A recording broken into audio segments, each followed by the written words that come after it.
For example तो 1.5-2 महिने घरी गेला नाही, चुकून एखाद्या ट्रिपला गेला आणि स्टेटस टाकला, तर आई बापाला वाटतं तो आता कमवायला लागलाय, मज्जा करतोय. कशी करू मज्जा? मला पगार आहे 35,000. मला माहीतच नव्हतं की इकडं आल्यावर शहरात एवढा खर्च आहे.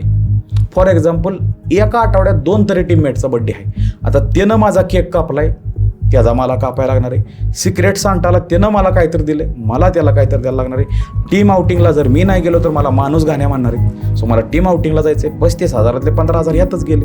आता एखादा महिना आईबापाला नाही देऊ शकलो किंवा घरी नाही देऊ शकलो आणि चुकून त्या विलाची स्टोरी टाकली की आईबापाला वाटते आईश मारते.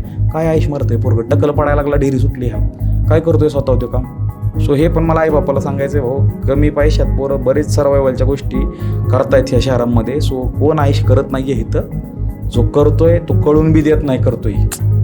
सो हे खूप हार्ड आहे ह्या पोरांसाठी पण. सो एखाद्या महिन्यात पैसे नाही देऊ शकला ना तर तुम्ही विचारा. पण आईबाप बी चांगले आहेत, बरेच पाठवतात स्वतःहूनच. मला अजून माझे पप्पा काय म्हणतात माहिती का, भैया पैसे लागले तर सांग. म्हणतात नाही तुम्हाला लागले तर सांगा. पण हे बनायला पण लय भारी वाटतं ना आता की पप्पा तुम्हाला पैसे लागले तर सांगा. एवढं सौभाग्य यावं प्रत्येक पोराच्या मुलीच्या आयुष्यात. ते भारी आहे.